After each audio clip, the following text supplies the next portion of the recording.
Students, अगर आपका dream भी है कि 2027 में आप महाराष्ट्र एमसीए सीईटी एग्जाम को क्वालिफाई करके अपने ड्रीम कॉलेज में एडमिशन लें, तो आज की ये वीडियो आपके लिए बहुत इंपॉर्टेंट है। क्योंकि आप सभी के लिए मैं मैथमेटिक्स एंड स्टैटिस्टिक्स के टॉप 30 ऐसे टॉपिक्स लेकर आई हूँ जो कि प्रीवियस ईयर क्वेश्चंस में बार बार पूछे गए हैं। आप सभी के लिए मैंने सभी पीवाई क्यूज को एनालाइज किया है एंड उसके बाद ये 30 टॉपिक्स निकाल कर लाई हूँ, जिसकी मदद से आप 60 में से 60 स्कोर कर सकते हो। तो चलिए फिर अपने डिस्कशन पर हम शुरू होते हैं।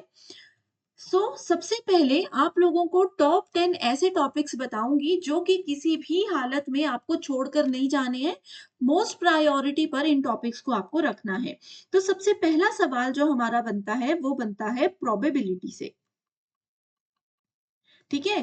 प्रोबेबिलिटी में बहुत ज़्यादा डिटेल में हमको जाने की ज़रूरत नहीं है। आप लोग अगर बेसिक प्रोबेबिलिटी पढ़ लेते हो, बेसिक कॉन्सेप्ट्स अपने क्लियर कर लेते हो और उसके बाद सिर्फ प्रीवियस ईयर क्वेश्चंस को प्रैक्टिस करते हो, तो मैं गारंटी देती हूँ कि आप बहुत अच्छा स्कोर कर लोगे।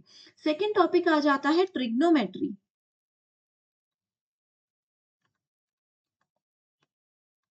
ठीक है? सो ट्रिग्नोमेट्रिक आइडेंटिटीज एंड इक्वेशंस जो होती हैं, ये सेकंड मोस्ट इंपॉर्टेंट टॉपिक है। तीसरा टॉपिक आ जाता है permutation and combination. Permutation and combination में एक माइनर सा डिफरेंस होता है इनके फॉर्मूलाज में, इनकी कैलकुलेशन में। उस पर थोड़ा फोकस ज्यादा करेंगे ताकि एग्जाम में कोई भी कंफ्यूजन का पॉइंट ना रह जाए। अब देखिए स्टूडेंट्स, टॉपिक्स की लिस्ट पर आगे जाने से पहले आपको ये बताना चाहती हूँ कि कोई भी टॉपिक अगर आप पढ़ रहे हो ना, तो सबसे पहले उस टॉपिक के अपने कॉन्सेप्ट क्लियर कीजिए, इसके बेसिक फॉर्मूलाज की एक लिस्ट बनाइए और उसके बाद इससे रिलेटेड जितने भी पीवाईक्यूज एंड एक्सपेक्टेड एमसीक्यूज हैं उनको प्रैक्टिस कीजिए, ताकि आपको पता चल जाए कि फॉर्मूला कैसे लगाना है, कितना समय आपको क्वेश्चन सॉल्व करने में लग रहा है। और इन सभी चीजों का ध्यान रखते हुए आपके लिए एमसीए सीईटी का एक कंप्लीट कोर्स लेकर आई हूँ, जिसमें स्टूडेंट्स आप सभी के लिए हम full syllabus recorded classes provide करवाते हैं। साथ ही वीकली लाइव सेशंस भी होंगे, जिसमें आप लोगों के सारे डाउट्स को क्लियर किया जाएगा एंड न्यूमेरिकल पार्ट्स आपको ट्रिक्स के साथ सिखाए जाएंगे। 50 प्लस फुल सिलेबस टेस्ट है, जिसमें से एज इट इज सवाल इस बार भी एग्जाम में आए थे और आगे भी देखने को मिलेंगे। फुल सिलेबस नोट्स के साथ में क्वेश्चन बैंक भी अवेलेबल है, जिसको ज्वाइन करने के लिए ग्लोबल ऑनलाइन ऐप को डाउनलोड कीजिए। स्टोर सेक्शन पर सर्च बार में आप एमसीए सीईटी लिखते हो, तो यहाँ पर कंटेंट सेक्शन पर क्लिक करके आप देख सकते हो यूनिट वाइज सेक्शंस हैं एंड लाइव सेशंस भी आप लोगों को मिल जाएंगे। एंड कोई भी जानकारी चाहिए तो ये 2 नंबर्स दे रही हूँ, अंकिता मेरा नाम है।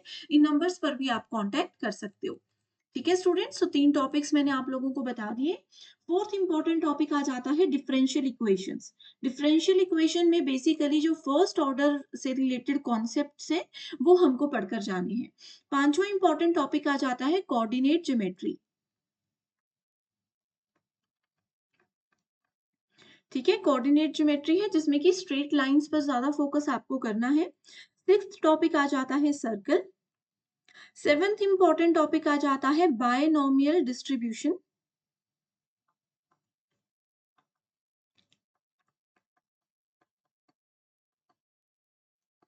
बायनोमियल डिस्ट्रीब्यूशन, ठीक है। एट्थ टॉपिक आपको बताती हूँ क्वाड्रेटिक इक्वेशंस। इसके भी बेसिक फॉर्मूलाज कॉन्सेप्ट्स को याद रखिएगा, क्योंकि कंफ्यूजन वाले पॉइंट्स को लेकर हमें आगे नहीं जाना है। नाइन्थ टॉपिक है प्रोग्रेशंस, जिसमें कि आपको एपी जीपी पर ज्यादा फोकस करना है। टेंथ टॉपिक आ जाता है कंडीशनल प्रोबेबिलिटी।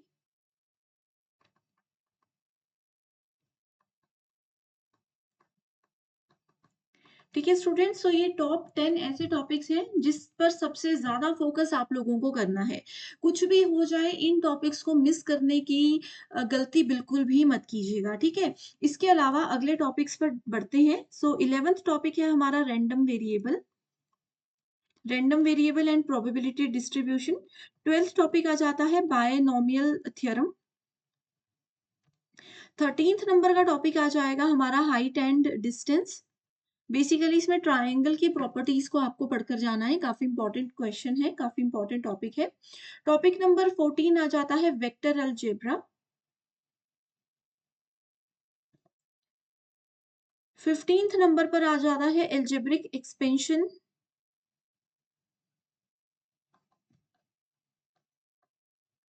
ठीक है, एंड फैक्टराइजेशन वगैरह ये सब आपको पढ़कर जाना है। 16th नंबर पर आ जाएगा इंडिसेस और लॉगरिथमिक्स के बेसिक फॉर्मूलाज। 17th नंबर पर आपको जैसे मीन मीडियन मोड है, मीन मीडियन मोड आपको जरूर पढ़कर जाना है। 18th नंबर पर वेरिएंस है, डिस्पर्शन के मेजर्स हैं, इसका बेसिक्स पढ़कर जाना है। 19th नंबर पर आ जाएगा हमारा डिस्ट्रीब्यूशन से रिलेटेड कुछ फॉर्मूलाज, वो डायरेक्ट हमसे पूछे जाते हैं।